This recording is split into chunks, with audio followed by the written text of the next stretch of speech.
Recorded live. Welcome, everybody, to the Genesis Science Fiction Radio Show, a service of the BlackScienceFictionSociety.com website. This is the first show for the new year, the January 3rd, 2014 show. Our special guest today is Jason Richardson, and he's coming. I'm gonna assume, Jason, you're coming to us from Philadelphia. Yeah, I'm a Philly boy. Yeah, and he's an artist. He's he stands in a picture with attitude, because I'm looking at his picture up on the site right now, and actually is involved in quite a few things, quite a few ventures. If you're interested in checking out his personal website, that would be www.jt. Is that a T or J1 Studios? J1Studios.com. So welcome to the show. How you doing today? I'm doing all right. Can't complain.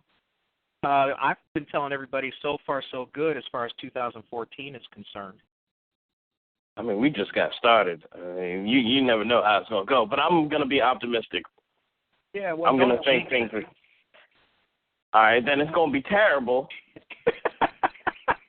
Because, you know, you said the second you say something positive about it, it all goes downhill. It all goes downhill. It's like, this is going to be the best year ever, and then everybody's homeless. Yeah, or man, this is the best year ever. Next month I pay off my car, and then your transmission falls out. Right. Or you find out your cat has feline AIDS or something like that. Like, oh man, you are awful. All right, so you're in Philadelphia, and as I said before, what's your weather like? Because here in Chicago, it's about 0. We had about a foot of snow, at least in my neighborhood, and it's just not right. I mean, I know it's winter. What do you have over there? Well, here it's in the single digits, and there's snow on the ground. I think it was about 6 inches or so. I'm not trying. I don't really know exactly what the weather is like out there because I'm not trying to go out there. Oh, me because either. my family, we're island folk. I don't like dealing with cold weather. So, and I work from home. So if I don't have to do anything outside, I will not. You get what I'm saying? Oh yeah, I don't blame you. I was telling Jarvis before the show started that I am looking forward to the fact that this is like probably one of my last 1 or 2 winters here in Chicago. I definitely want to go down to the islands, and I know that climate change is making hurricanes a lot worse, but I'll tell you, if you have a generator and you got some shutters on your windows, that's a lot better than consecutive below 0 days, especially when you're old. I'm in my 80s, and this cold is killing me, man. So I'll try not to complain about it. But let's get around to the kinds of things that you do. I mean, you're an artist, and did you grow up in the Philly area? Yeah, I'm the first of my family born in America, but also Philadelphia. And yeah, and so I'm guessing you went to school there, public, private. What did you have the opportunity to go to?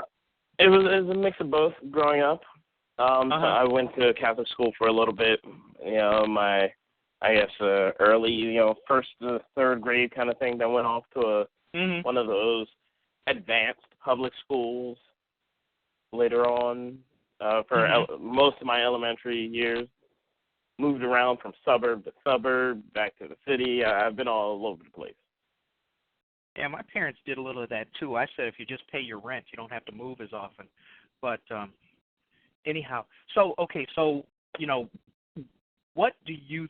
How do you characterize yourself? Are you an artist? I mean, you have a lot of things in the fire, but primarily, what do you consider yourself to be? Or even if you don't? I like to think of myself as an entrepreneur, where I just kind of take over a lot of stuff. I like to build. I create comics. I also run the company of J1 Studios. I'm one of the hosts for Black Tribbles. Right. So I'm all over the place. And for those who want to check that out, wait, hold on. Oh, yeah. For those who want to check out the Black Tribble site, that's Black Tribbles, and that's like the Star Trek Tribbles, or if you don't know how to spell it, it's Tribbles .podomatic, PODOMATIC.com. If you want to check out the Black Tribbles stuff. Go ahead. I'm sorry. Oh no. I was just I own a music fest. Uh-huh. We're down here in the South Street area, which is like our slightly artsy, slightly touristy area of Philadelphia. We do a music fest where it's multiple bands from all different genres kind of come together, and it's something you don't really see that often. If you go to a concert, it's just hip hop or it's just rock. Like my music fest will introduce you to new things. Like if you've never listened to industrial music, it'll be there. We add stuff like video games there and a little bit of cosplay. And then now I also own the J1 Con, which is an anime convention in Philadelphia. And how big is that? I mean, and I'm just asking because, of course, that's the first question that comes to mind. Okay, an anime con in Philadelphia. Is it a weekend event, a multiple-day event or one-day event? Well, I just started doing them. I used to do smaller anime events, but now I wanted to build it up a little bit more. Right now, they're still one-day events, but seems like it's growing. Popularity's growing, How many times have you put it on? I mean, probably if it's brand new, you're not going to get the same kind of play that you do, 5-6 years down the road. Right, exactly. This next one will be the third one, and I only plan doing them about once a year. That way I can focus and, bring cooler guests and, bigger stars, more vendors. So, I mean, that sounds pretty cool. I mean, what's the impetus for your entrepreneurship? Did I pronounce that right? Impetus? Yes. It is impetus? Okay, good. But, I mean, where did all that come from? I mean, did you just, when you were younger, like a teen or something, you just decided you were going to be a wheeler-dealer, business person kind of thing? Or did you just develop multiple interests that led you in these different directions? Well, I've always kind of been all over the place.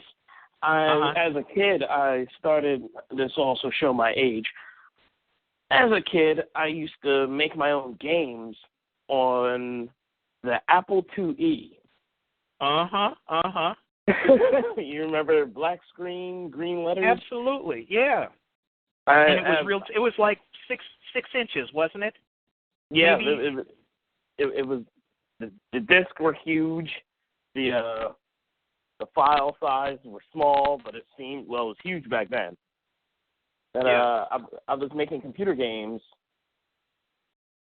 back then, and I was really into what Nintendo was doing, like even as a kid. I saw they had like instruction manuals that came with the packaging. And so I started putting all that together, and then the Nintendo Power came out, and I was kind of blown away by that. So I started making my own magazine because I was making multiple games. At 12, I was making about a game a day. Wow. So I had a huge catalog, and I was selling them to students and teachers, people around the neighborhood, everyone. Everyone was buying my games. And then I created a subscription to my magazine where they can get tips and tricks. And I figured out, hey, I like this, so this is what I want to do.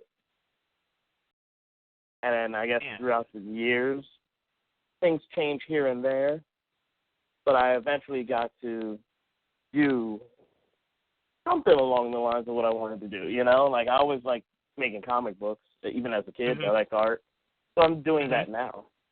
So I can't really complain. Yeah. Do you consider yourself a good artist? I mean, I have to admit, I looked at your site and excuse me, the Black Tribble site. Obviously you've got a pantheon of characters there, things like that. I mean, do you like the art side of it, or are you more into the business side? I mean, some people like one or the other. Some people seem to manage everything just fine. Where do you fall in that? Well, with the Black Tribbles, I'm one of the hosts, and Len, who's like our captain, he's the one who does mainly the art for the design work and the art for the Tribble stuff. I usually put most of my art stuff on my J1 site. Mm-hmm. So unless like a fan, we do something for a fan, you know, one of the fans of the Tribbles, then like a commission piece or something like that. Art-wise, I do all right. My stuff is entertaining enough. Yeah. I get fan art. I can't complain about that, you know. Yeah, no, that's true. So about how old were you when you started drawing? I mean, when you started getting to do the art thing? Well, I always like drawing. I guess every kid does. But it wasn't until my grandmother kind of put a light over me. It was she used to own a store in the neighborhood, and she used to always give money to this homeless guy, Eugene. And then one day, Eugene came, you know, to me as a kid and to my mom, and gave us an art set. He was saving the money up that my grandmother was giving him for like food and stuff to buy me art supplies. Wow. And then he told me that one day I'd be a great artist. And so, like, I kind of was like, all right, well, I guess I got to stick with this. You know, I was you know, even as a kid, I was shocked. I mean, that's pretty awesome. I mean, how old were you, do you think? Oh, I was young. I was still single digits at that point. Yeah. See, I mean, think about that. When you have an adult who, I mean, even at that age, you knew he wasn't well off, but all of a sudden you have this adult who's not well off, who's basically been receiving on the receiving end of you know, charity or what have you. Excuse me. And then he all of a sudden turns around and gives you something that had to kind of affect you. Yeah, like, you know, what I'm saying, you know, like even as a child, you know when somebody's sacrificing, or at least you should. Mm-hmm. Nowadays, kids don't really understand that, but there's a thing called sacrifice. Yeah, I mean, you know, there's entitlement issues. There's all kinds of issues today, and you know, I don't think they're doing our kids any good. But I mean, here you have, you know, you had a very stark example of, like you said, of sacrifice, and also stop and think about how that had to feed you in terms of your creativity, because here's somebody who obviously appreciated the fact that you were an artist. They appreciated enough to sacrifice and get you something, you know, get you an art set. So I mean, that's a cool story. When he could have easily bought food for himself. Yeah, exactly. So you're in the single digits, you're drawing, you know, and you have this incident, which is also a revelation. Were you at that point, you know, you mentioned that you thought, well, this should be something serious. I mean, how did that work out for you? Did it become serious? Did you start taking art in school? Were there changes that happened as a result of this one incident? Yeah, I was always into stuff like the sciences, and my family wanted me to do those things. I mean, that's an island thing. You know, you don't want your kid to necessarily be the artist because you're not going to make any money. You know, go be an engineer, you know, or a doctor or something, you know. But I started doing stuff like going to, like, my mom worked at a bookstore, you know, at the time, and so they would let her give me comics and you know, like, and copies of Shakespeare and stuff like that. So it was just like, and then growing up, you know, reading the Bible, you know, from front to back, there was so much, like, my imagination was always just going crazy. so everything around me fueled this need. It created this like desire to create something. Right. And I liked watching. Later on is when I started doing the game development on the Apple, and I loved the reaction people would give me when I was like, "Here's a game that I made," and they would look at me like, "You made this, or did you buy it?" They're like, "No, I made this." And how did you get your first computer? I believe it was somebody. I don't remember. I was really young at the time. I think it was someone from. My mom worked for University of Penn's bookstore, so I think someone from the bookstore might have given it to her. Wow. And then I started working for someone in the bookstore at their own bookstore, and I found a book about how to make, cute little easy, quick games with using BASIC as a coding language. And then I took each piece that I learned, and I realized that I could, implement it into something else.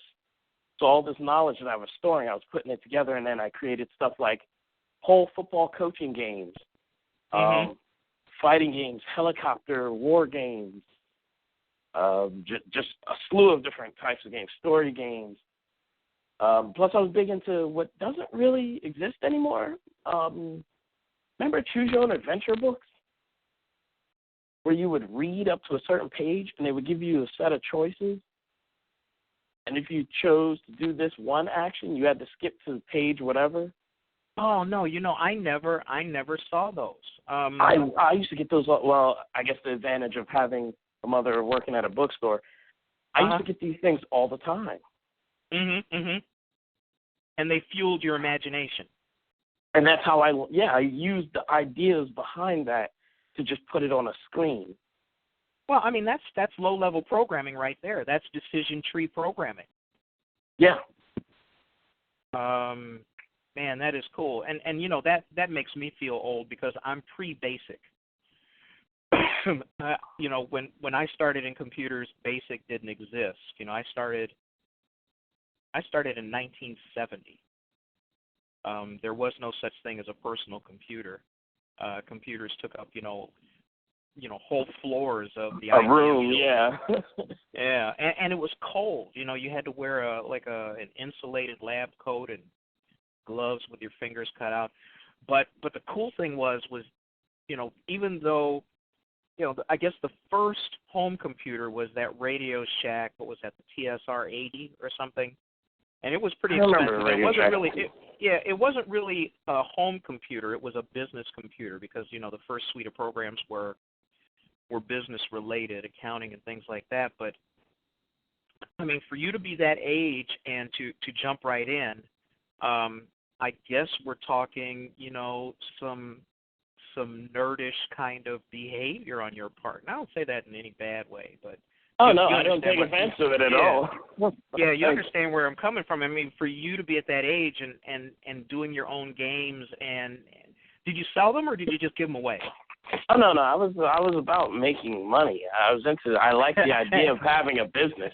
So I sold the games, and then I would sell subscriptions to the magazine because I purposely pre-wrote code where it had like ways you can get extra lives and skip boards and stuff like that.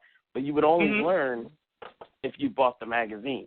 And each issue was focused on whatever slew of games that I had made recently. Man, I'm telling you, a young entrepreneur. Oh yeah, I was the only one around that was like trying to start a business at before puberty hit. Yeah. And so at this time, I'm guessing you're going to school. It sounds like it was a little bit after your Catholic school days, maybe more like your advanced placement public school days or whatever. Right. What kind of did you get encouragement in school? Did school augment, the entrepreneurship, or what was going on the school front while you were doing all this stuff on the back end?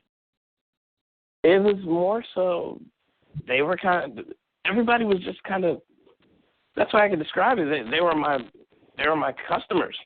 Okay. Like, this the faculty and and students were, as long as they were happy, as long as they were buying, as long as they kept subscribing, I was fine, and everything seemed great to me.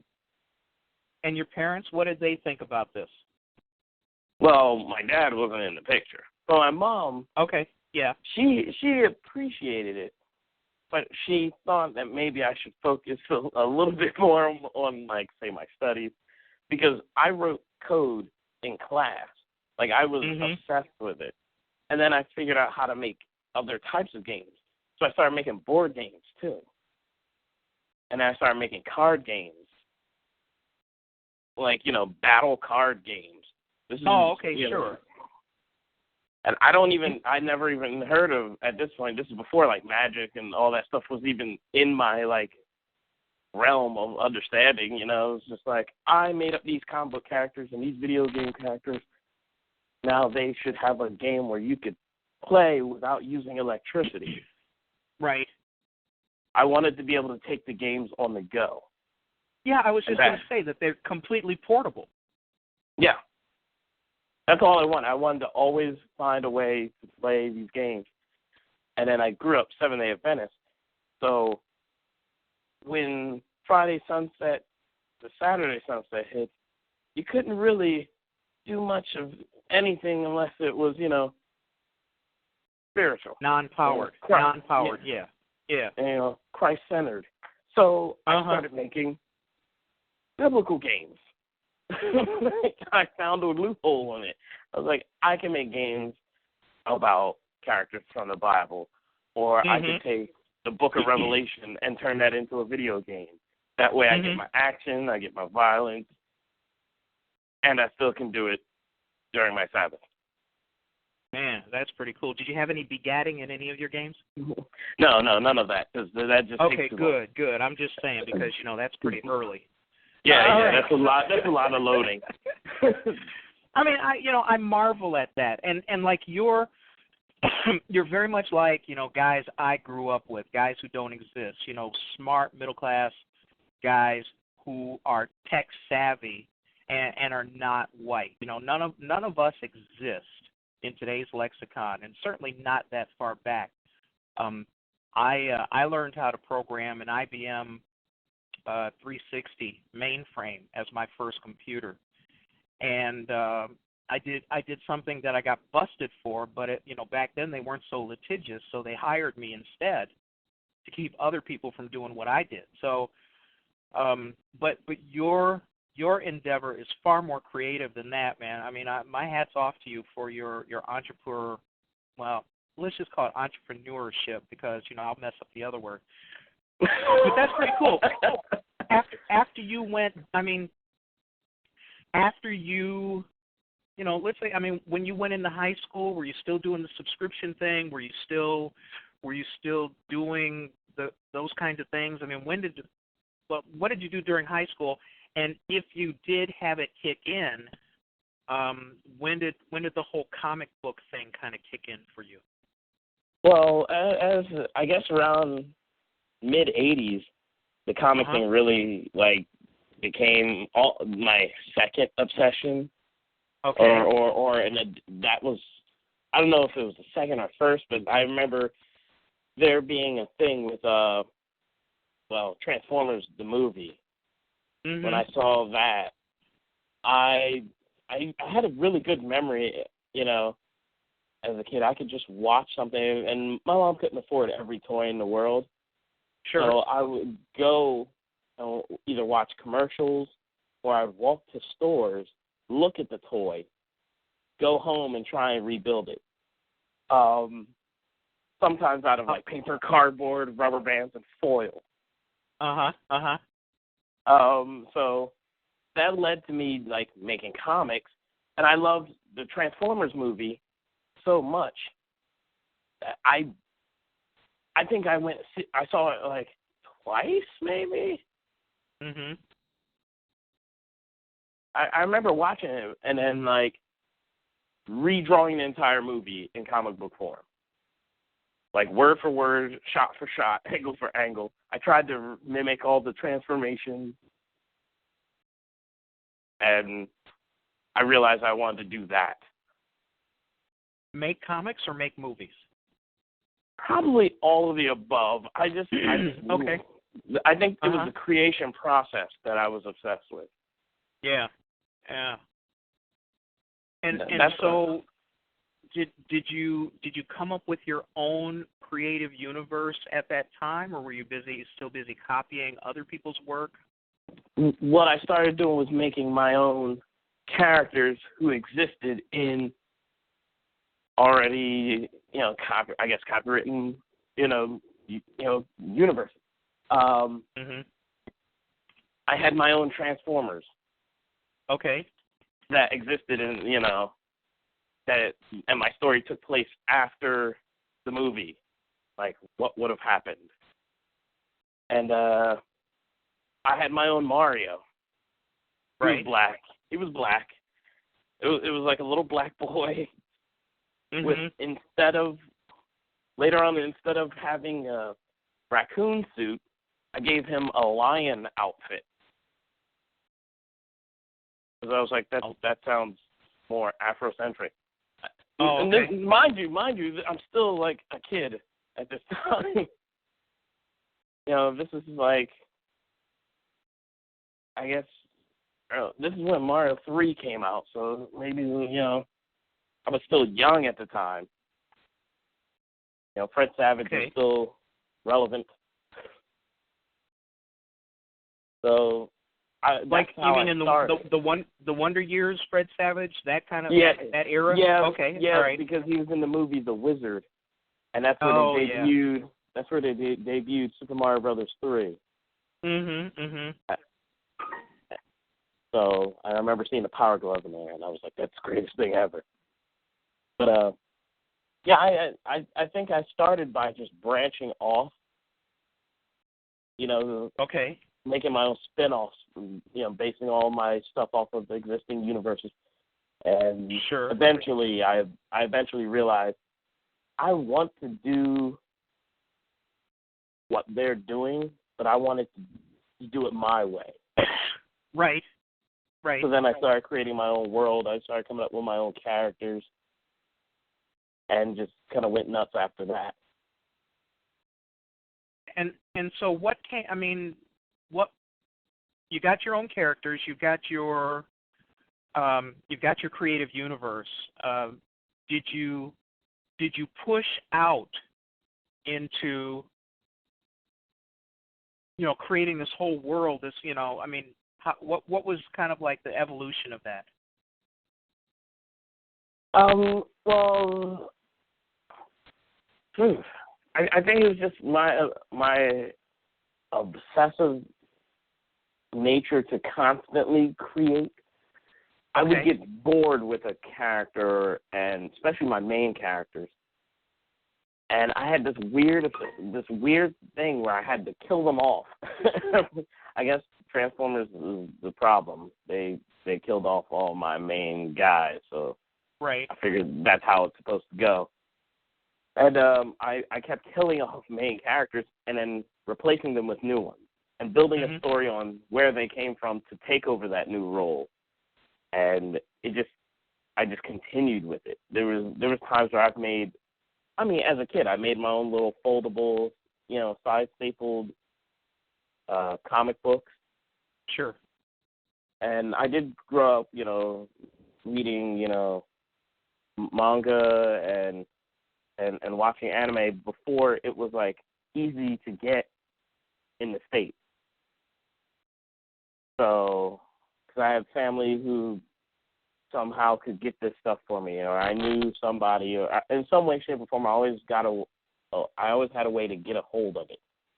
So then I started trying to do those things, and I just jumped. I was all over the place. Like I guess I'm a crazy nut, like. Well, I made hundreds of characters. There was hundreds of characters. Yeah, but that's not crazy. I think what that is that's stretching your imagination. Today, if you were in elementary school and you were still the kind of person that you were then. Oh, I would get diagnosed with ADD. Exactly. Your school would try to homogenize you, pharmaceutically. And the reason for that is that schools just are ill-equipped to deal with, the bell-shaped curve of human child development. Excuse me.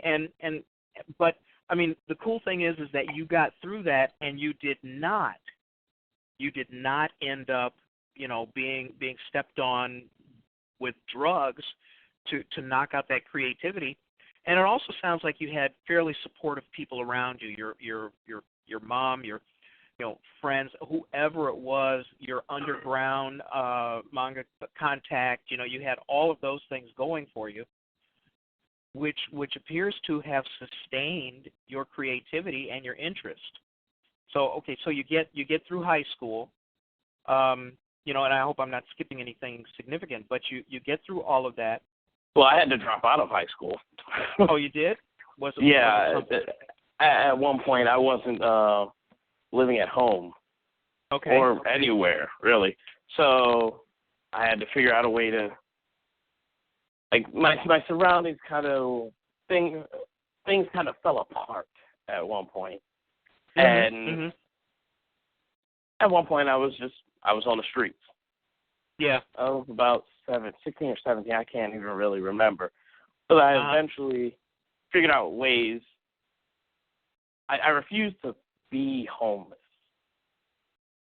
Like, when someone's given up. You can tell even whether they're homeless or not, you can tell when a human gives up. You can see it in their spirit. And I refused to get to that point. So I would walk for miles. I'm talking about 4 or 5 hours in a direction. I would drop a pen wherever the pen pointed. I would walk until I came up to a wall or a crossroad. Then I would drop a pen again and then continue in that direction until, say, I ran into some kids. I would draw. I took the mentality of, it sounds terrible, but drug dealers and put it towards art. I would give one kid a free drawing. That kid would go and show his or her friends. They would come running back, and they'd want a drawing too. So I would tell them, well, if you get $1 or $2 from your mom or dad, I'll make you a drawing. I find it interesting that you said I would give one kid her drawing. which is neither here nor there, but I mean, it's almost like, it is the standard pusher model. It's like give them a little bit free at the beginning, exactly, get them hooked, reel them in, and so what kind of, well, let me ask this. People are probably wondering, was it like a teenage angst thing that drove you out onto the street? Because obviously once you were on the street, you were determined to make the best of a really crappy situation. What kind of pushed you into this, and then tell us how you got out of it. It was a combination of things. Overall, just the best way to describe it, I have a very dysfunctional family that just everybody tried their way to, I guess, either manipulate or get back at others or at me. Yeah. By ruining everyone, or like either ruining my life or someone's life. It was like a constant battle. Like my family just never got along. And I just kind of got caught up in it because I was a straight-edge kid. I wasn't smoking, I wasn't drinking, I wasn't doing drugs. The thing I would probably do, I might not do my homework, but I would walk into the class and ace the test without looking at anything. Right. So I wasn't a bad kid. It was just that at the time, I just wasn't the right kid. That is the best way I can describe it. Bad, bad place, bad time. I don't know what it was, but in the end, wrong place, wrong time, maybe. you know? Yeah, exactly. Yes. And I ended up, boom, on the street, and all I had was my old Tiger game of Street Fighter. Mhm. Remember those Tiger Electronics games? Yeah, those I do remember. Yes. I had that and a Game Boy, like the classic Game Boy, and some art supplies, and like 2 bags. One of them being a book bag, the other one was just a bag of stuff. And I would go around and either do chores to stay at somebody's house, or I'd live in. Sometimes there was a special like homeless pickup. There was like a van that would pick up the homeless in the city, and you would sleep on like a mattress in a steeple of a church, or like in the basement of a church, or wherever. Terrible. You slept with one eye open, because like you could hear people getting like roughed up in the corner, like so you're like, I'm gonna hold on to my stuff. You would tie, even when you slept, you tie all your bags to your feet. Yeah. Like, here in Chicago, when the homeless van picks you up, somehow you end up in, Kansas City or someplace like that. So, I mean, that's so okay. So you're in this circumstance. You're essentially homeless. You're out on your own, and what pulled you out of it? I mean, I'm assuming you live in a house now. I mean, we're on the phone. You've got a business. You're an entrepreneur. You're doing all of these things. So how do you go from the situation you were in, which seems, it's pretty grim for a kid. That's not great. I mean, as a teenager, to where you are now. What was the I guess the light at the end of the tunnel, or what happened? Well, I kind of sort of reunited with my family. Didn't really happen like all happy, go, hey, you're back kind of thing.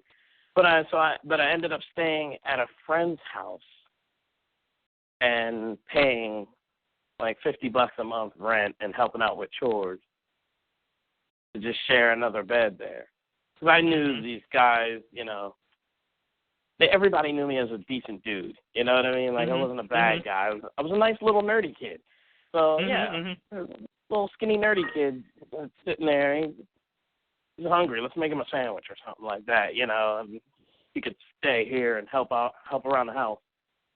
So I did that for a while, and slowly was taken in by another family. Lived there for a year. With their help, I went and got my GED.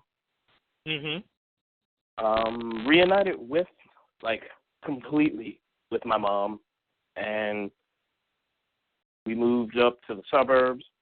Things are cool. Yeah. We talked. We, discussed how we felt about each other, whether we hated each other or not, blah, blah, blah. So, it sounds like you, I don't want to turn this into a therapy thing for you, but, it sounds like what happened was you had a good, you reunited, you had, you managed to open up some effective communication so that you guys could talk and kind of get things kind of settled in.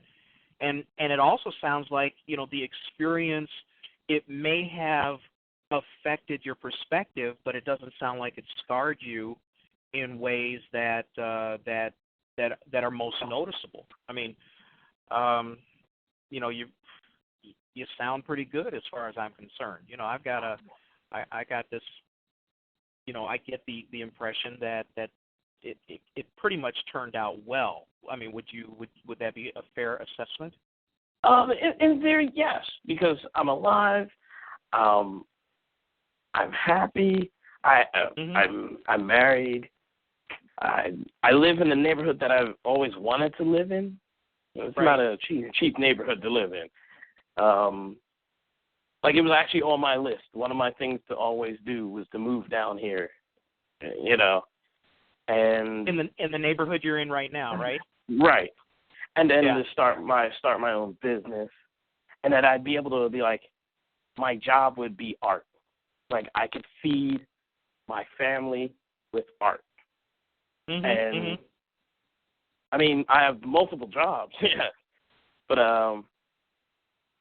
Well, you're an entrepreneur. You're an entrepreneur. Yeah. You're a hustler, and not in the bad sense of the word, but in the good sense of the word. I mean, you got a lot of irons in the fire. You're doing a lot of creative things, and the cool part about this is that you're doing creative things that not only benefit you, but you're creating an artistic community around you with the ventures that you have that seems to be drawing people together and bringing like-minded art to a forefront, you know. So all of that sounds very, very good. And you know, from the kinds of things I've read, you know, you're getting decent exposure. You have people who are saying decent things about your ventures.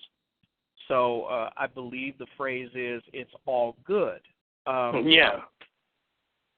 So you know, when did you start turning outward? I mean, obviously you had a period of time where, you know, you had to get your own internal things together and also just get settled. I mean, it's hard to be an entrepreneur when you're out on the street.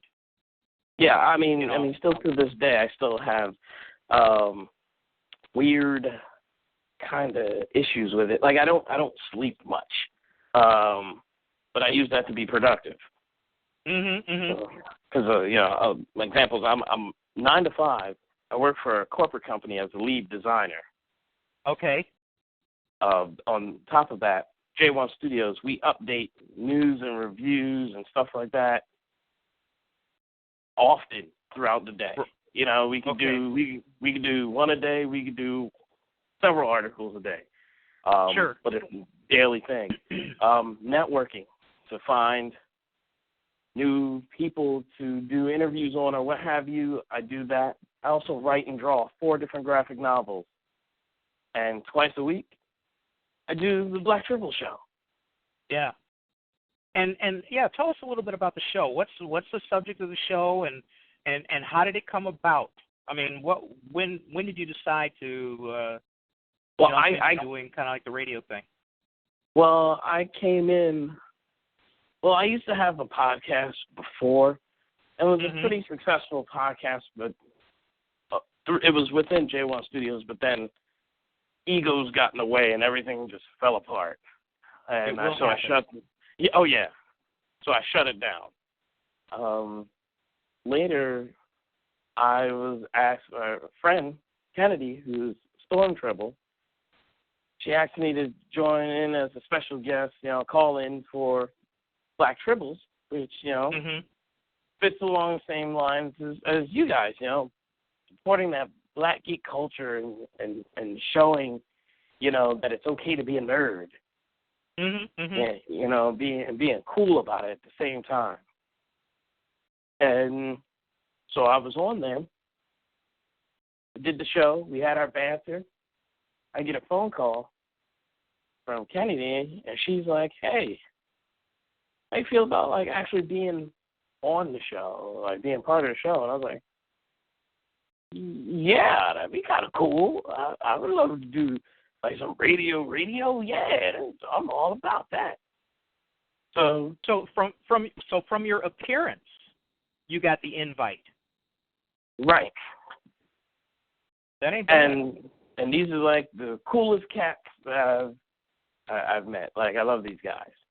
And so your show. Well, wait. Before we go further, your show is an interview show. You interview.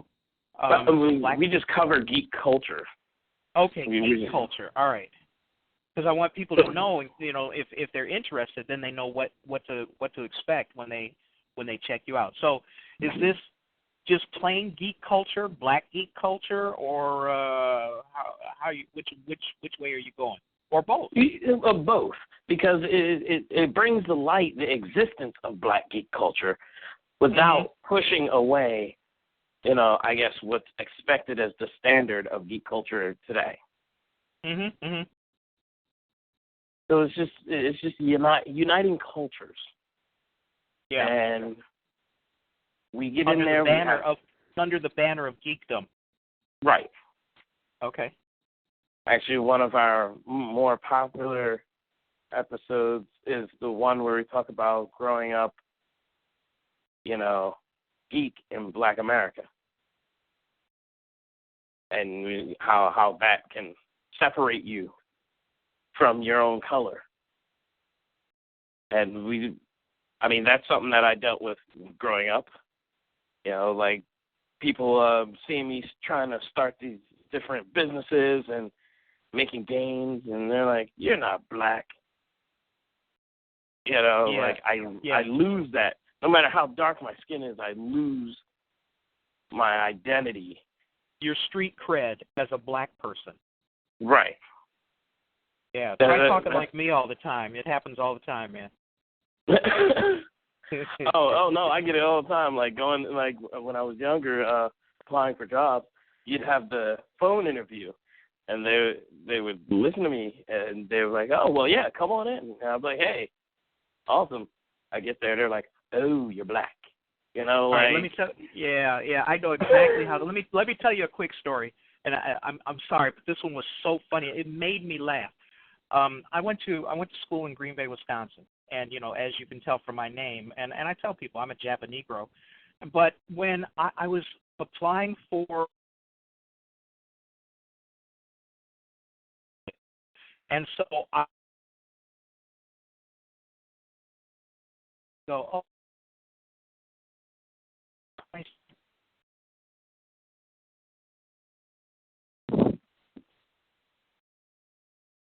For training, and then when I went there, this nice lady who I was going to sue,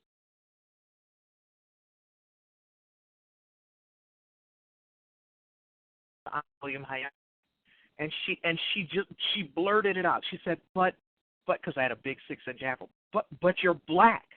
And I'm thinking, man, this could be a lot of money here. But they said, "No, look, you're in school, let it go." But I understand. Here you are, a black nerd, and really, what's America's view of black nerds besides like an Urkel? You know what I mean? No, there is none. That's it. Yeah. So, hats off to you for doing the show. Are you getting good response from it? And how do people like deal with the whole black nerd issue?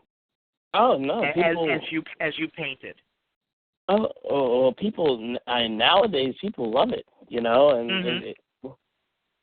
I'm glad to be part of a crew that's the voice to such a, in a sense, underground movement. And yeah, but I don't think it's going to be much more underground in the very, very near future. I think it's definitely surfacing. Oh yeah, yeah. There's far more attention being paid to black creative endeavor, in all kinds of genres and in all kinds of venues. And how long? I mean, stop and think about you doing this show already. It's been around for a while. You're gonna have that credibility as something that was going on before it was, quote, popular, unquote. And popular really means basically before white folks discovered it. So what kind of feedback are you getting from the show from like other black creatives, not necessarily your audience? Overall, we get it's a positive, nothing but positive responses. Okay. We obviously have those. I mean, with any success, you will get those naysayers. You get those haters. There's always going to be something. There's always going to be that guy. Who's like, everybody's like, "Congratulations," and he's got his back turned. He's like, "Man, congratulations, you jerk." Like, you're going to have those. Yeah, and I mean, do you get that across the board, or do you see that maybe more from other black folks? I mean, how does that fall out? More so, there's just a handful of like black folk that are against the idea. Maybe because they want to be the only one, or they want they didn't think it was a great idea, and then all of a sudden now they see it as like, oh, maybe it is a great idea. Let me try and cash in on this now. Yeah, I think that's part of it, and I also think it's part of our culture to treat life as and I almost sound like I repeat myself every week, but they treat life as a zero-sum game. So that if you get a nickel, that's a nickel out of their pocket. You know, they just can't see that there's plenty of good to go around. And in large part, you know, if somebody sees someone else as successful, you know, it's so sad that we invented the term haters. It is because we should be backing each other. Everybody should be just backing each other up and going for it. I mean, if you look at just about any other culture, if somebody is starting a business or doing something, so everybody gets together and tries to support them. That's true. You're entirely right. So, you know, but I hope, that's not holding you back at all, is it? I mean, you're not no, letting not those at all. kinds of things. Yeah, good. Because you know what? The best revenge for that is success. So, that's what you're doing now. You're doing the show for them. You've got your couple of conventions that you've put together. Why don't you talk about? Let's get a little bit deeper into those. Talk about those the two that you already mentioned. Let's fill those out a little bit. Well, there's the Music Fest. Right. Again, the Music Fest. Let me just give you what happened last year. Okay. It was 12 bands. For $10, you got 12 bands, each doing a half-hour set. Mm-hmm. So you got a lot of time in there. Well, and you know, that's in the old style of like, I hate to say this because it's dating me, but that's, you know, like the old Motown review days where you would go, you would pay, and all of the, you know, you'd have 5 or 6 Motown groups here on the South Side at the Regal Theater, you know, really showing out, you know, and you get to see them live. And it sounds like you've got the same kind of model. I mean, are you getting good response? I mean, what kind of attendance do you have? Well, since it's a small time, you know, group. And how new starting, is it? Is it new? Yeah. I mean, it's fairly new. It's fairly new. For those who are online or in the chat area, there's a link to the a YouTube video that was put together. Oh, cool. Okay. We're talking about 400 or 500 people, cosplayers. I've had major stores like CEX and FYE buy whole table locations to set up toys and pre-order video games and such. You have vendors like different artists or people who make geek culture, you know, baked goods.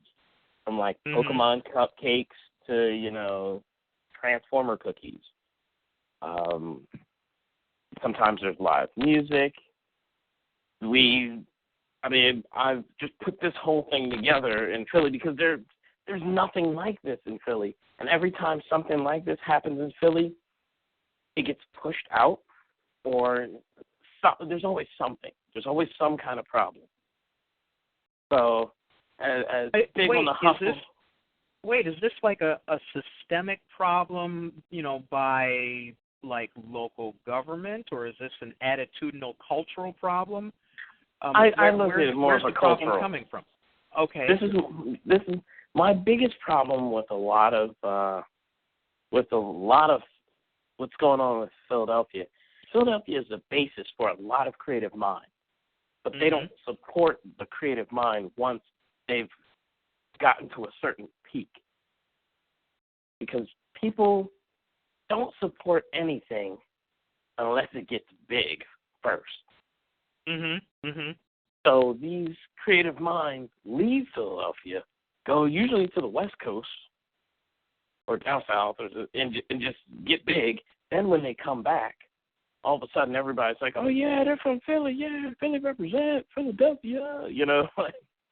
So it's kind of like bandwagoning, you know. It's Yeah. like, well, it may have started here, but we weren't really supportive of it because of, and then fill in your reason. And then once all of a sudden, you know, things happen, you know, as I sit here, the last thing I think, you know, of that was really big was, what was it, American Bandstand originated there? Yeah. Well, no, here's something that's crazy big that people don't know started in Philadelphia. Or not necessarily Philadelphia, but in the Pennsylvania area. At Penn State, I guess it originated from Penn State University. It was the second largest anime convention in the country, Otakon. That was started by people from Penn State. Okay. That was like the people from the anime club. They had created their own anime club. From there, they just started building and building and building. They could have kept it in Philadelphia. But Philly wants to charge you a ton of money for venues and this, that, the other thing. And it just, I can see why they left, and now they're in D.C. Or, well, they were in Baltimore for a while. Now they're moving to D.C. Well, is it a financial thing as well? I mean, are they getting more revenue by being in a larger city, or is it really, as you say, lack of local support that's driving these very creative endeavors out of the area?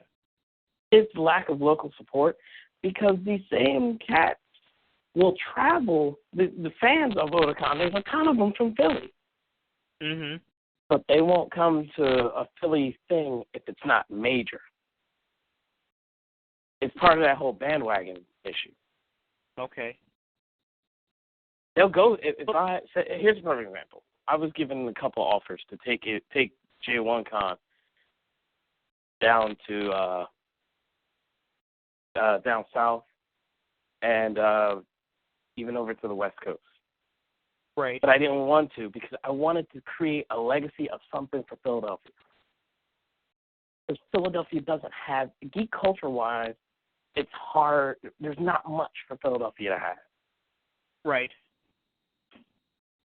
So I wanted to create something here. Yeah. Well, here's one of the things I'd like you to do, because we have, you know, BlackScienceFictionSociety.com website has, thousands of people registered. And one of the things that I'd like you to think about doing is whenever any kind of event like that, anything that you're associated with, or even things that you want to support, come up, you post them on the events calendar on the BSFS site. And for people who are looking for something to do on a weekend and maybe in the area or whatever, I'm trying to get people in the habit of posting up where things like that are happening so that you can get the kind of support that you deserve. So if you think about it, I mean, these are great. I mean, just the things that you're doing are great venues that people can go and check out some pretty creative stuff. The music alone is great. I mean, we all love music, you know, to one extent or another, and live music, of course, is the best. So, if you would remember, please post up on the event calendar when all of these things are. Yeah. Okay.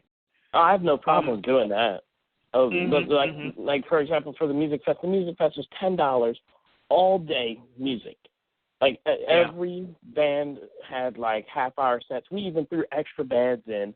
Then the second floor of the concert area, the concert place that we were doing at, we set up a bunch of video games. Like we hold tournaments, and I like to like keep up to date with the tournaments. So I put money into buying the newest. Like some of the gamers will understand, like the lag-free TVs, and make sure it's on the right system, and make sure it's the most voted for games. And we had like video game tournaments going on above the concert for those who may want to just hop up and down from second floor, first floor. Then we did $100 cosplay prize, like we did a contest. And actually, I have friends who run different websites and all that stuff. They advertise. I mean, stuff has been in the city, the papers and around the city. I advertise everywhere. I'm one, you know what I mean? My hustle has never died. Like, I can go out to a restaurant or a party. Before I walk out the door, I make sure to have a stack of business cards. I'm also the graphic designer for the site, so I make sure that I have a whole stack of flyers that I've designed. And I just go, and even if I'm out having a good time with some friends with some food and drink, I see people walking by, and I'm like, and I can tell, because being on the streets, you learn how to read people. So I can read somebody by how they walk, what they're wearing, what kind of watch they have, what kind of hat they have, whatever. I can tell what they're into, and then I'll pitch them based on what they're wearing. And tell them, hey, well, check out this, or go here, or here's my business card. We'll talk. That's the hustle. That's the good hustle. I'm a hustler. Like that's what it is. That's what it is to be a good hustler, not like just what people expect or have an idea of what hustlers are. Right. Hang on a second. You're listening to the Genesis Science Fiction Radio Show, a service of the Black Science Fiction Society.com website. This is the first show for the new year, January 3rd, 2014, and our special guest tonight is Jason Richardson from the Philadelphia area, who is just he calls himself an entrepreneur. I got nothing to argue with. No, I'm serious. I mean, you're out there doing it, and like we were just saying, that's the hustle of getting it done. Do you get to collaborate with a lot of different other entrepreneurs in the area, because that seems to be a woefully deficient area with a lot of Black entrepreneurs who are doing similar things to what you are? What I end up doing is I've collaborated with a ton of people. Actually, Kim's on there. Hey, Kim. I've had tribute books, because people read my my comics and stuff, and they seem to enjoy them. And I started off with a forum a long time ago when I started J1 Studios initially, and I noticed that people were doing fan art. I got like 8 or 10 pieces of fan art of some of the webcomics that we had on there, and I was like, that's really awesome. And Capcom just put out a Street Fighter tribute book, and I was curious. I was like, I wonder how many people would actually do fan art for this. That would be really cool to kind of be as part of my marketing proof, to show that people really care, and it was a way to network with other people. I would ask people if they wanted to do fan art for J1 Studios, and with it, we put their name up there. We give them 2 URLs they could advertise to go as captions under their art, and just like a fan art book. Sure. And the first one came out. We had 50 images, the 50-page book. Okay, yeah. Of fan art from around the world. We're talking like Russia, China, France, Germany, Malaysia. I'm really popular in Malaysia and the Philippines. I don't know why. Not going to complain, but I am. And I thought this was cool. So I realized that my hustle is actually reaping some, I'm getting benefits. I'm reaping benefits from it. So I pushed harder. In the following year, we bumped up, and this is also me advertising all over places like DeviantArt, like just going everywhere I can, just making friends, because that's all I want to do. I love having other creative minds around me. And the tribute book happened a second time, and instead of 50 pages, we had over 200 pages from over 30 different countries. Oh, man.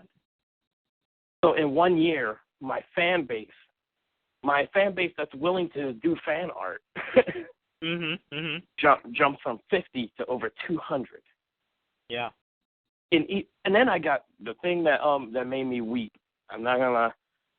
My tear ducts don't always work, but when they do, it's a special moment. And I got fan art from one of the animators of the Young Justice cartoon. Wow. Blew my mind. Blew my mind. I'm looking at these guys like, I'm trying to buy your stuff on Blu-ray. Like they were working on, they were working on Justice League, I think it was Crisis on Two Earths and Young Justice. They were working on, and in between that, he was like, I like your work. I like what you're doing. Here's a couple pieces of fan art. Here you go. Free of charge, but here you go. I couldn't even function after that. You couldn't tell me anything.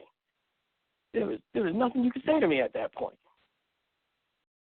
And at that point was, I know I'm running all over the place, but that was just, I had to explain like how the outreach was. Yeah. Like we got notification. People were responding. Yeah. And all different ages, all different races, ethnicities, because we're all a human race. But right. Well, stop saying races. Yeah. Let me ask you this. I mean, what kind of outreach do you do to kids, if any? Well, my convention itself is. It sounds very kid friendly, by the way. It's for all ages. No one is excluded. And the other thing is, I speak at schools. I didn't even I ended up going to Art Institute. Hustled my way into Art Institute because I took one of my card games. I created a card game and took it to Art Institute, showed them my art. They were like, cool. So now, after knowing I could do that, I went to different schools, and I've spoken at elementary schools. I did a favor for a friend and taught a summer class for underprivileged high school kids. I've spoken at Art Institute. Every range of, I guess,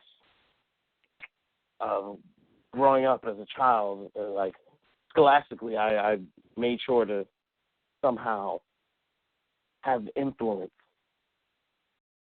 And I wanted them to know that anyone can be, successful. Anyone can have their dreams come true. You know what I mean? Like if I can come from, I could have given up and just stayed on the streets. True. That's what let drugs eat you up. You could have had all kinds of circumstance. I've watched people that I knew on the streets do that. Right. It looked like an easy out, but I didn't. No, you didn't. And look where I'm at. And I let the kids know that people who make these video games and these comic books and all that stuff, they're still just chill regular people. Some of them lived in the same situation you have, or worse, or what have you. So if you want to do something, don't let anyone stop you from doing it. Yeah, the hard part is catching them before they're destroyed, before their creativity, before their spirit is destroyed. I mean, that's a tough. Oh yeah, I mean, I've seen it. As the teacher, on the teacher end of it, I happened to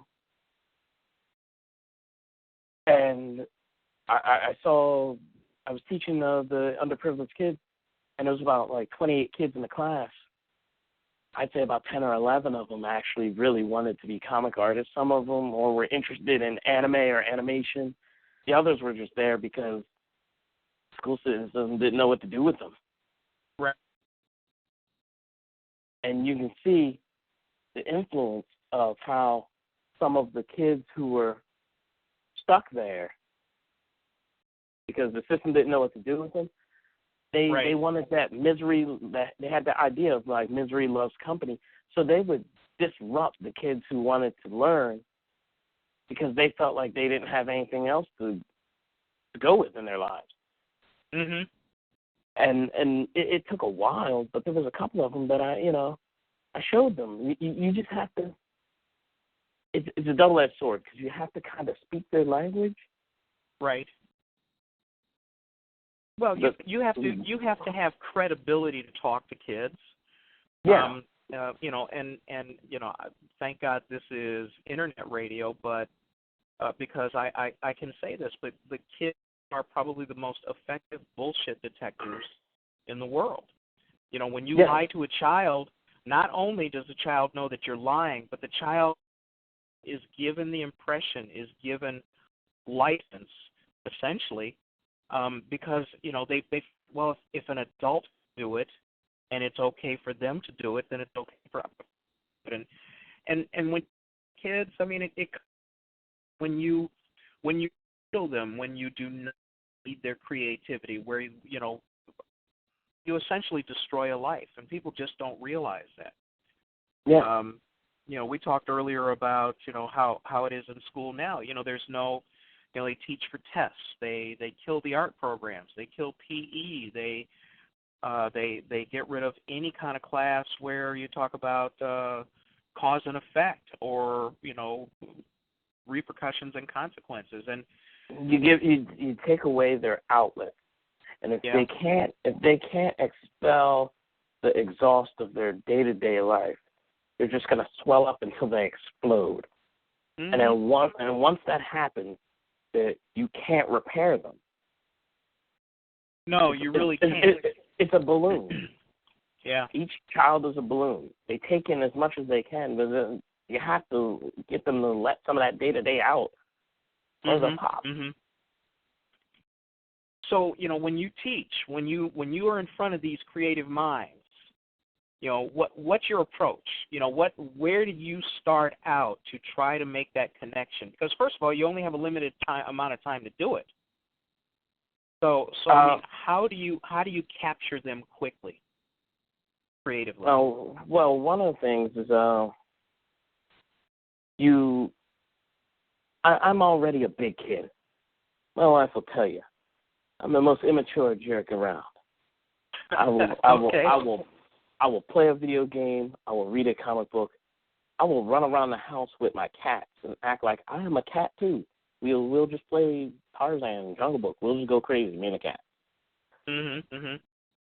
I didn't let go of that when I talked to them, because that's what a lot of adults do. They forget. This is what kills an adult. As slightly controversial as certain scenes are in Peter Pan, there's a lot of validity to the message behind that. Right. Yeah, and I realized that just be a kid. You'll get what they're saying. You'll relate to them so much easier. So I remember one time the first thing I did with teaching, I think I made a reference to Adventure Time. So I love watching that show. And I made a reference to it, and all the kids got it. Mm-hmm. And immediately, I was the coolest teacher they ever met. Because they're like, you know what Adventure Time is? I was like, I haven't missed an episode. What are you talking about? And then they bring up, I'm like, so what's your favorite show? And I ask them all what their favorite shows are. And I ask them what their favorite games are. And then I can talk shop with them. Mm-hmm. Well, that's when they stop. It's not a secret that when you relate to people on their level, on things that they're interested in, you capture their imagination and you hold their interest a lot easier. But there are far too many people out there who feel that they have to be so authoritarian and so freakishly in control that they don't allow any air around these creative kids. the other thing that's really disturbing is, you have slower kids, you have faster kids, you have kids who develop at different levels and at different rates, in various aspects of their maturation. And nowadays the school only wants to teach to a homogenized top dead center. Yeah. And so someone like you, I mean, if you started out school today, I guarantee you 10 years from now there would not be the same you. I just don't see that happening. Right. And that's a tough thing to have to face up to. You've got to wonder, why parents. Well, no, I understand why parents are not more concerned. They can't be more concerned because they're only allowed so much time and effort. I mean, we're so squeezed sociologically in our culture. You have to have two breadwinners in a household to have a middle class life. You have to worry about your job. You have to worry about downsizing. I mean, the powers that be, the very wealthy in this country, have made this a very scary place to live. And when people are worried about, maybe losing their house or losing their job or something like that, I don't think they pay as much attention to their kids because they've got survival-oriented issues. So it's got to be pretty cool when a kid walks into a classroom and then all of a sudden, big black nerd is sitting up there talking about stuff they know about. That has got to be a pretty cool awakening for a child, Yeah. what you managed to do. So hats off to you, man. Thank you. I try to even I have friends and staff members who have children with learning disabilities, and I go out of my way to kind of take them under my wing. There's even people I know that that I talk to online, mm-hmm. that have different learning disabilities, and I check on them. I see how they're doing. We talk about comics or video games or movies or whatever. And with the kids, I take them. They'll be at my convention. Mm-hmm, and mm-hmm. or we'll travel to some other event, or we'll do something, and I'm like, hey, want to look around? I'll take them with me, and we'll hang out, let them get some exposure to the outside world, and usually it's easier too because they have parents that are really awesome or what have you, but there's a lot of institutions that won't allow that. Yeah. If you're not part of this middle ground, you're not accepted. You can't be below it or above it. Yeah, they don't care anymore. It's like minimalist teaching. And part of it is the pressure to teach for the test, so that they don't lose federal funding and things like that. But I mean, there's always an excuse. And the biggest jackass in the world is the mayor of my city, Rahm Emanuel, who continues to spout the line that having kids in school longer is the miracle bullet to make everything better. Now, when I was in school for a shorter amount of time. We got out at whatever it was, 3:15 or 2:46, or I forget what it was. And our test scores were, 15% higher than the test scores that they get today from these kids. So you have some whiz-whacker telling everybody and spending money and disrupting people's lives, saying that, well, the cure for this is to keep your child in a bad learning situation longer. That's going to fix everything. And the kids will magically. And the kids end up suffering because, you put someone in a bad situation for longer, you're not helping anybody. You're just not. So I mean, your hands-on approach. I don't mean that in a bad way, but your hands-on approach for dealing with the differences in the way kids develop, and whether they are special needs or they just need a little leg up at that poor part in their development. It doesn't really matter, but the fact of the matter is you take that into consideration, and it's something that matters enough to you that you pay attention to it, which puts you ahead of most teachers. So, I mean, again, hats off, man, for your approach, because it's not something that a lot of people do. So, I hope you feel good about it, because I've taught at all levels, and it's not easy. Teaching is not easy. Now, when you talk about your conventions and your concerts being, I'm getting an echo now. Are you? Oh, there we go. We fixed that. Oh, no, we didn't. Well, anyway, when you talk about your conventions, your concerts, and things like that being kid-friendly, it also sounds like you price appropriately as well. Is that true, to make it accessible for kids so that parents don't end up spending, $30 just to get their kid in there? Yeah, my event has never been over $20. Mm-hmm. Usually they run around the $10 to $15 range, and that's an all day. That's an all day thing, And depending on if you're like under the age of 5 or something like that, you got in for free or something like that, And whatever it was. And you say that a lot of these kinds of events don't get the support, and are you saying that they don't get the support from the city itself, or and I hate to rehash this, but I mean, when you look at what you're doing, you're bringing some pretty remarkable things to the forefront and to kids who are definitely underserved. And I know it's kind of new, but in other events, was that lack of support from the community, or was the lack of support from the municipality? Part of my biggest issue is the local community under geek culture. Okay. The geek culture is what was my biggest problem. Like here, I'll give you an example. We have anime nuts all over Philly, like thousands of them, right? Thousands of them. They're all like, man, I wish there was something in Philly so I didn't have to travel so far to. That would be awesome.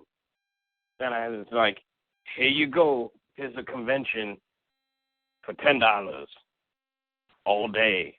You can take the bus there. Some of you can walk. Okay. They're like, nah, it doesn't look anime enough. Or it's not Otakon, or it's not Anime Expo, or, or AWA, or like, and I'm like, you realize, and I get upset because I'm like, you're all stupid, because you don't realize that all these conventions started exactly the same way. Just because you came in late and it's all big now doesn't mean it didn't start with 10 people. Yeah, that's true. That's true. And just a word of advice to you, on the side. Don't call them stupid to their face. Call them stupid behind their back, okay? Never to their face. Oh, yeah. No, I never call them stupid. No, I'm kidding. But I have no problem calling them stupid to their face. But usually they only talk to me about it.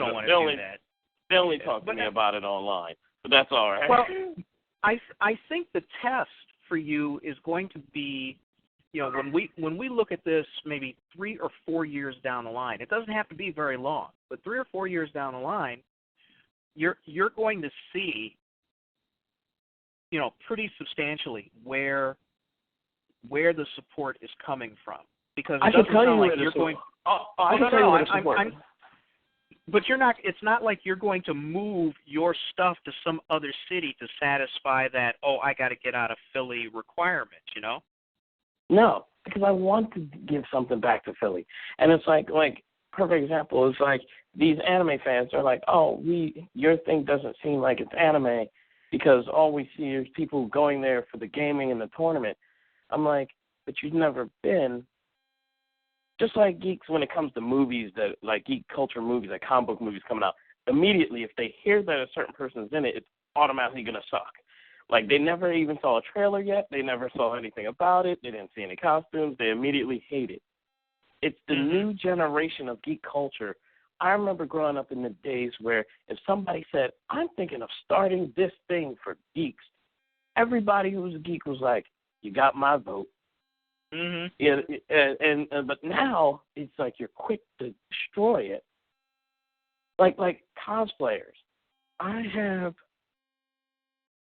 have a good number of cosplayers, but it's a small percentage of the number of cosplayers in the Philadelphia area or surrounding area who will go all the way to the West Coast for a thing and then complain that they don't have anything nearby.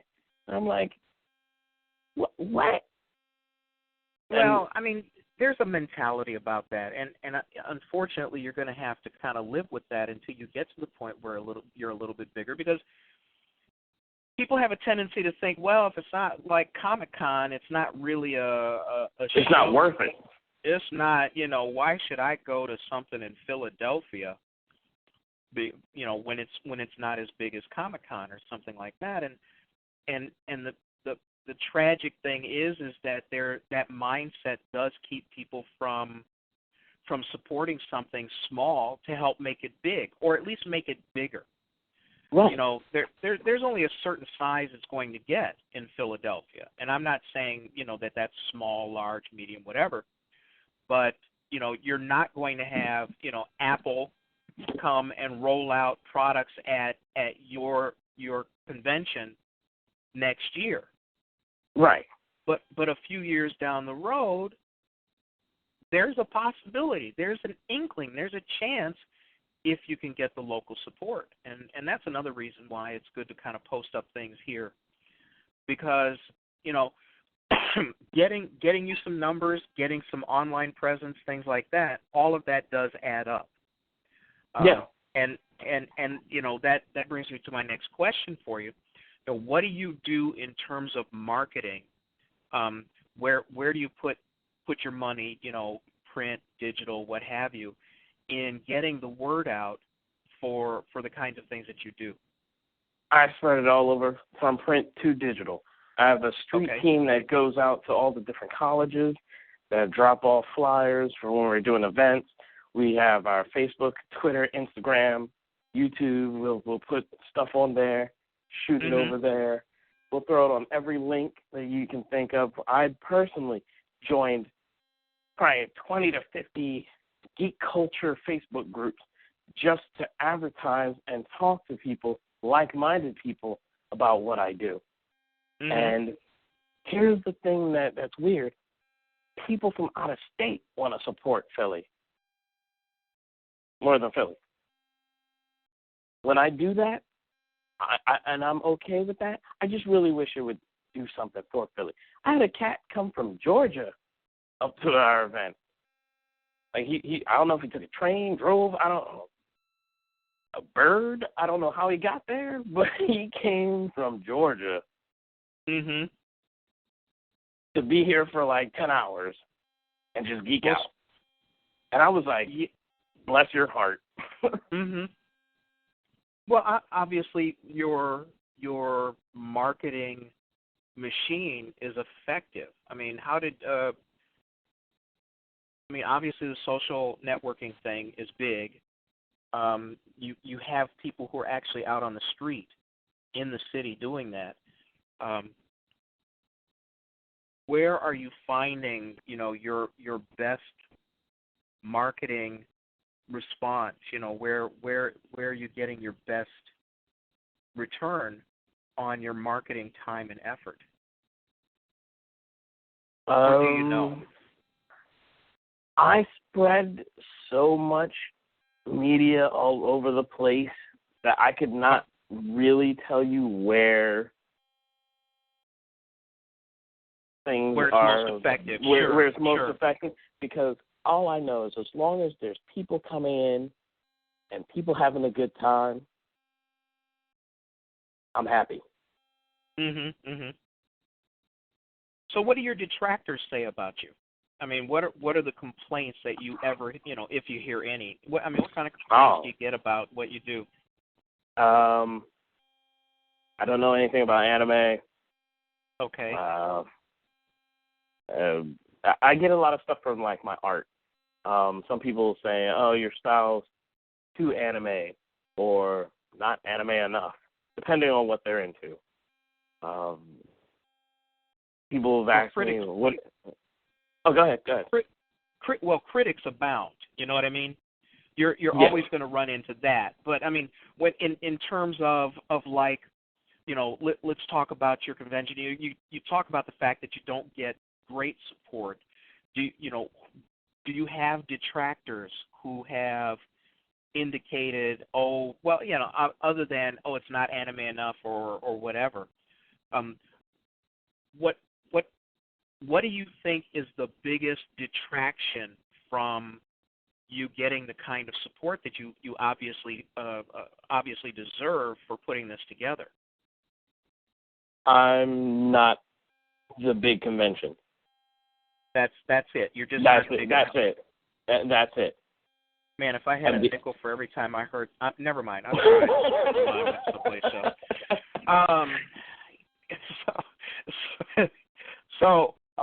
But I mean, these are all new.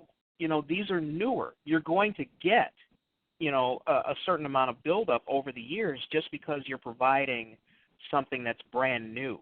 Something that they don't get every day. So maybe this is kind of a building phase where you have to be a little more patient in terms of, looking at the response, looking at the walk-in traffic and things like that.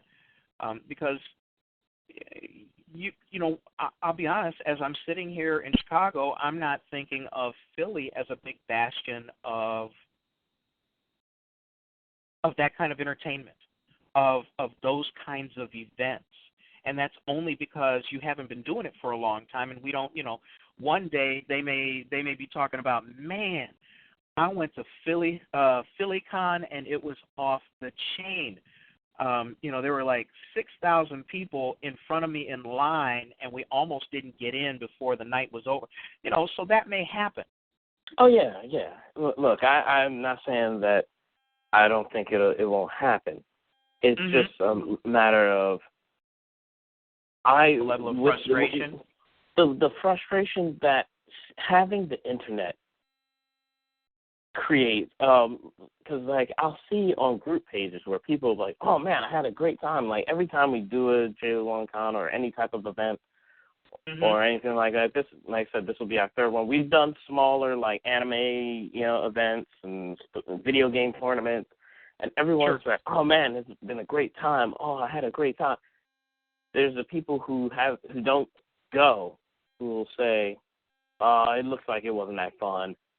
This, that, the other. I'm like, really? Why do you have to go out of your way to knock it down, even if you weren't there? Well, you gotta let that go. All right, I'm just gonna tell you, you got to let that go, because you know what? They are going to be there.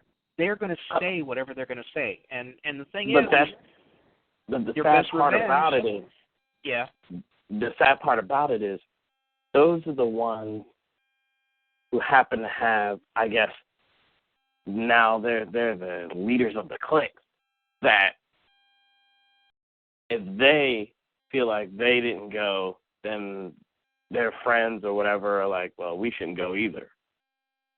Dude, you had somebody come up from where was it, Georgia? Yeah. So obviously he was a lone wolf. but he was no. And he wasn't a lone wolf. He wasn't a lone wolf. He was the first wolf. There you go. See what I'm saying? He was the first wolf. I mean, the fact is, you've got reach. Okay, you've got reach, and you've got followers. So I'm just going to encourage you to just keep doing things exactly the way you're doing them. You know why? Because it's going to, first of all, it's going to drive the detractors mad, because they would love for you to get dejected and say, "Oh, screw it, I'm not doing this anymore."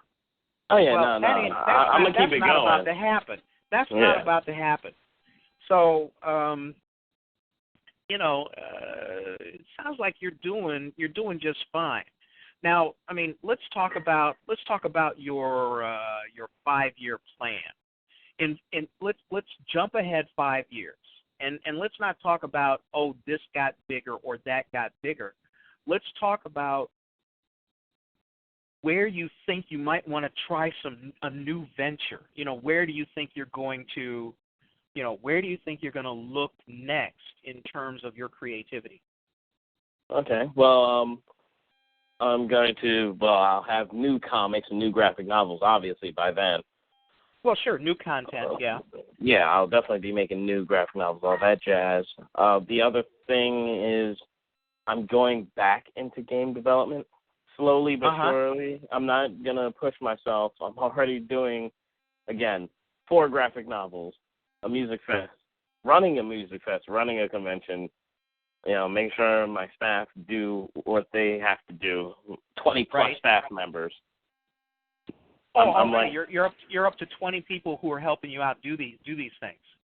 Yeah. We have I have different journalists that cover from video games. I have a sound team that makes we make our own remix music that's actually been featured at Otakon. They've played it on their sound systems. We've had stuff that I know some people know of the OC Remix website, which is where video game remix music goes. Okay. And you have to meet a criteria to get in. And we actually have music that's there. So we've made Mario dubstep albums. We've made Sonic remix albums.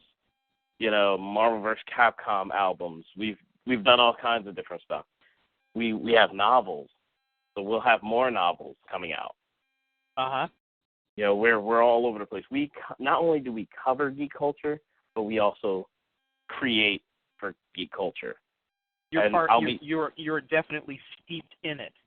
Yeah, and we'll have movies by then. Slowly putting together a team. A friend of mine who won Best Director a couple of years back. He's in the film festival. He's gonna kind of join up with me and take my one comic based off our mascot, Super Bounty J1.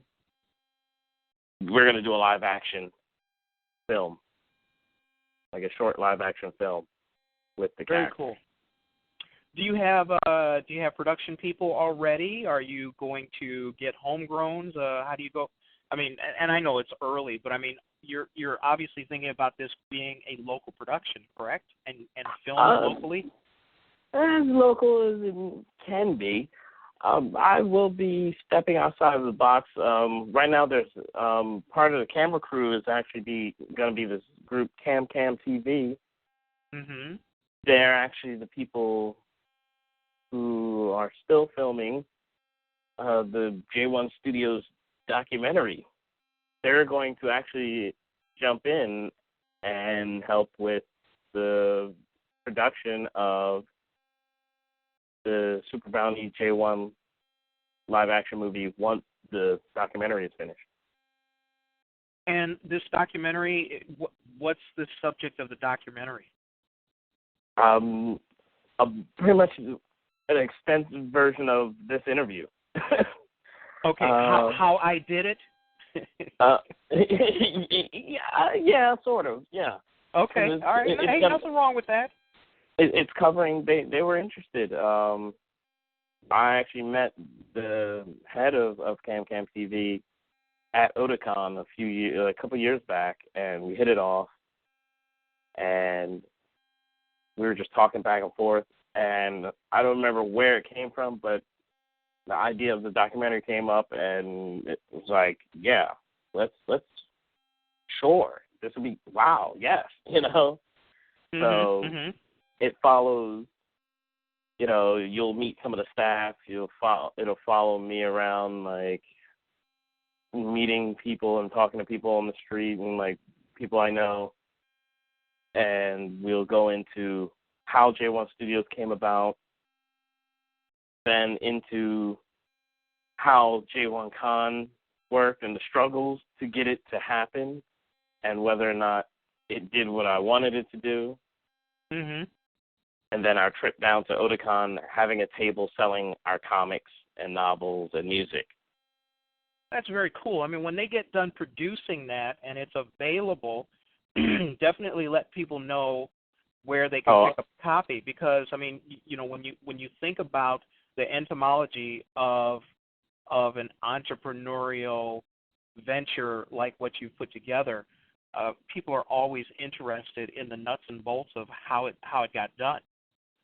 Because a lot of people might want to follow in your footsteps, and you know, I think the more content and the more conventions and the more places for people to go to be able to find out where the creatives are in their area or where the creatives are in their genre, the better. Because, you know, it really is not a zero-sum game. It's not a matter of, oh, well, you know, you got Jason working in Philadelphia, and you know, since he's doing that, we can't have anything in Springfield or something like that. You know, just a ridiculous notion like that. And I realize it's hard. I mean, it sounds like it's hard work. It's hard building up your numbers. It's hard getting the marketing done. But I mean, you're obviously persistent, and you've gotten to the point where you had some guy jump on the train or the plane and come up north to check you out. So definitely let us know when that is. Are you going to, I mean, what are you going to do? You're going to press this to DVD? You're going to have screenings? Do you know yet?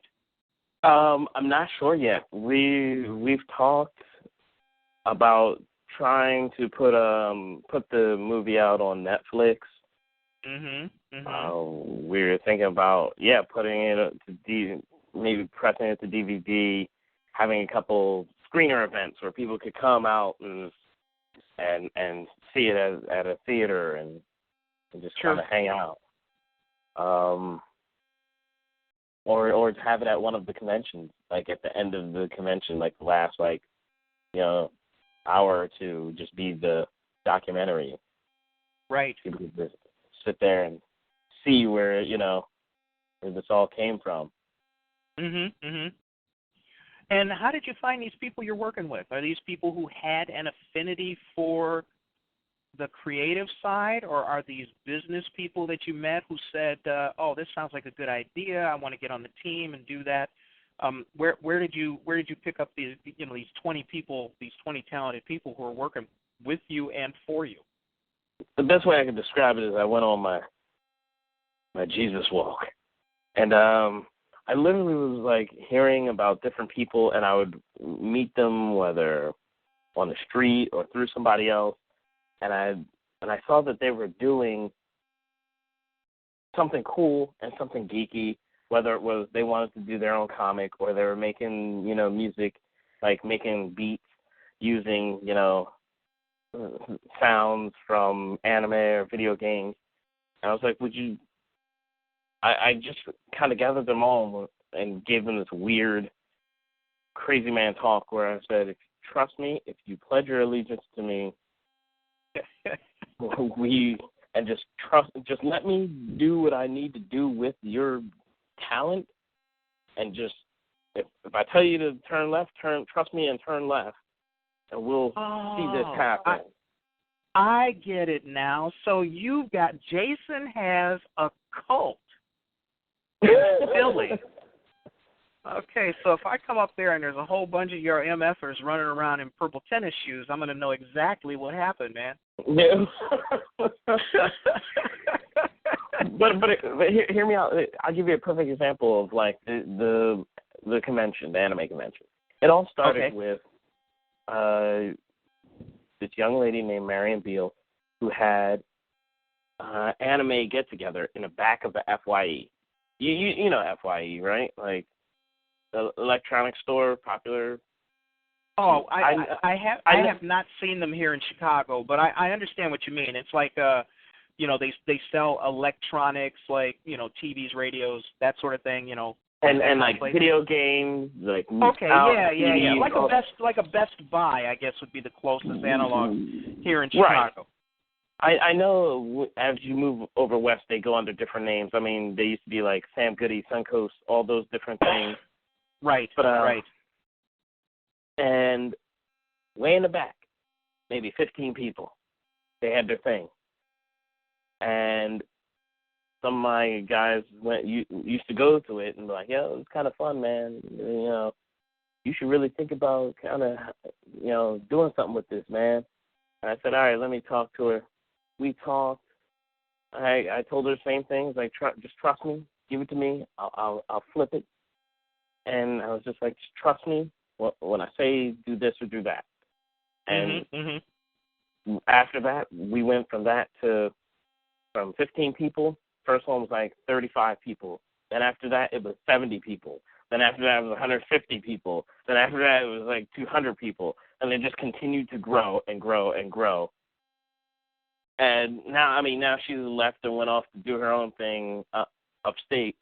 But, you know, she gave us this, and I, you know, changed it more to what we could handle as a crew and as a company. And now it's an anime convention. Right. And that's kind of what bad, I do. Man. I mean, you know, I have heard of worse cults in my day. Well, and it is, you know, basically, you know, when you talk about a cult, you know, it's got the negative connotation. But if you get a bunch of like-minded people together who have an affinity for what you're doing, I mean, this is what can happen. You know, this is the kind of result that can happen when you get like-minded people together who are actually interested in doing something rather than sitting around and naysaying. Like, yeah, I'd help them out, but you know what? It's not going to have enough anime for me, or it's not going to, you know, they're not serving the steak sandwich that I want, you know, or whatever, you know, whatever they say. Right, and the funny thing is, it happens when I actually looked at the schedule and looked at the listing, it would see that there's never been an event where we didn't premiere an anime before it even came out to the state. Right. Like, before anyone, you know, it was always like a super premiere. Like, 'cause we have, you know, ties with, like, studios where we can get stuff. Like, I had special guest-wise, I had people behind the game BioShock come in and do a panel. Very cool. Like, you know what I mean? Like, I had stuff for, you know, people just immediately, and not everybody, just a few. And I would want them to, because it's like, if they knew that there was something this cool sitting right next to them, I think their lives would be a lot better. You know, sure. A lot happier. What time of year does the big show happen? Usually around spring. I never want to conflict with any major East Coast conventions. Right. Even minor ones. If they're, I kind of want to just keep it around usually like late May, early June. You know, so around that time is usually when I do the event, do like the convention. And if there are people locally who would be interested in helping you out, what's the best way for them to contact you? They could probably... Or do you have enough help? Sometimes it depends on what we're doing. Sometimes I have volunteer staff. I have event staff that their job only is to work the event. Right. But then I have them... We all wear multiple hats. Like, today I actually just put up a new page to one of my web comics. You know? So, I mean, I'm always looking for more and more help. Like, volunteers are fine. Sometimes I just want people to bring out more people. You know what I mean? Just outreach. Yeah, instead of you coming by yourself, bring a friend. Yeah. You know, it's always good. It's always good to have more people come out. So, yeah. Well, that's not bad. I mean, you know, when you look at the fact that you just decided to do it and you went and did it. I mean, there wasn't actual steps. Because a lot of people always ask me, how did you do it? I was like, I can't. Like, they asked me, how did I start J1 Studios? I kind of tell them I kind of woke up and just said, yeah, I wanted to start my own company making comics, so I'm going to just start by drawing a comic and then having a company name. And there you go. Like, now, there it is. Like, yeah, and you know, you almost, I mean, you're not, I mean, obviously you're not manic, you know, you don't sound bipolar, but you have so many irons in the fire. And I think that comes from interest, not any kind of deficit of attention or anything like that, but it sounds like, you know, you're somebody who, when you find something you like or something that you're interested in, you have no problem whatsoever with going out and investigating whether or not you can do something cool with it. And so many people hold themselves back because either they think that, well, it's too hard, or I'm not going to be an instant overnight success. You know, and here's my analog. I write novels, but when I was in the writing process, you know, I talked to other people who wrote, and I talked to a whole lot of black folks who wrote, and the reason why they wrote was because they were going to get their book on Oprah and then become a millionaire. That's why they wrote. Yeah, that's you're going to be disappointed by if you have that kind of mentality. I just wanted people to see it, and I was hoping that people would enjoy it just as much as I do. I'd be happy if I made the same amount of money all by just doing J1 Studios. What I'm making now, if I can make all that just by just doing J1 Studios, not having my corporate job, not doing all this other stuff, not, you know, like just, heck, just drawing comic books. Like, if I could just do that and make the same money I'm making, I'm completely happy. You know, as long as I can do what I want to do, and technically I am, because I have a home office. Like, I'm chilling. Like, I might do like you said earlier, you know, oh yeah, the weather's crappy outside, it's cold and snowy, but you know what? I don't know a whole lot about that because I didn't have to go out. Yeah, I'm not trying to do that. I mean, there are so many creatives who would love to have that luxury, who could work from home, who could make money with their primary love and not have to have what they call a square job. You know, there are people out there who would love to do that. And here, what you've done is you've essentially given folks a roadmap for galvanizing themselves into action. Now, you may go ahead. I was going to say, a part of it is just like having a pair and just saying, I'm going to do it. It doesn't matter on your art style. It doesn't matter on how well you write. Those things are a plus when you're trying to work for, like, the big three. Just try and do something your own. You never know. Your stick figures might be the next big thing because it worked for, what's his name, Ona Vasquez. You know, he pretty much Johnny the Homicidal Maniac is pretty much stick figures. And then he went off and ended up creating Invader Zim for Nickelodeon. Yeah, but you don't even have to go that far. I mean, look at Charles M. Schultz, who did the Peanuts cartoons. Those were hardly the most complex drawings that you could do. They were very, very simple. They were inked very simply. The fact of the matter is, I mean, you know, not to completely disagree with you, but if you're going to be creative, and if you're going to do something like a comic or do a book or whatever, that, you know, first of all, know your fundamentals of telling a story, and then pay attention to what you're doing, and don't just do it expecting people to fall all over you just because you did it. You know, there's still a qualitative constituent to getting these done. The reason why I say that is because a lot of people think they have to be as good as, like, Jim Lee to get where, you know. And right. I'm like, no, it doesn't always have to be that way. If you have a certain gift or gimmick to your craft, that could be your ticket in. But don't expect to be a millionaire from it. Think about how many comic book artists there are in the world, and think about how many of them actually have like $1 million. Like, very small. It's very small. the same.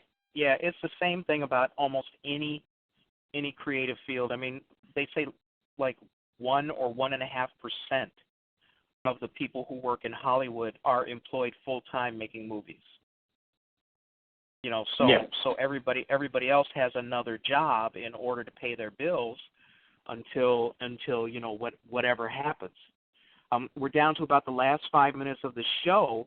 Is there anything else that you would like to talk about to let people know about what you're doing or how you do it and what makes it special for you? Maybe I can push, I guess, checking out the other, just going to J1 Studios, you'll see all the stuff we do. Like, you'll see that our mascot is something you don't see every day. It's a black woman as an anime character. Not with, like, crazy pink hair or purple hair or anything like that. She's just a black girl. Basically black girl. Black girl. I created something for, and she's like a bounty hunter. She doesn't wear, like, she's not, like, half naked. She's wearing, like, clothes that you can actually buy. She's wearing, like, yoga pants and a T-shirt and, like, some fighting gloves. So it's stuff that, like, girls could look up to, little black girls could look up to and like, hey, I want to be her. And they can actually dress like her without looking kind of awkward outside. And, like, you know, you don't have to question yourself if you're looking at the girl like, am I creepy because she's wearing, like, a tiny skirt? Like, like, you know, and I try to mix races and stuff in some of my comics, in all my comics. Like, Angel Savior. The Book of Revelation meets Dragon Ball Z. That's the best way I can describe it. It's like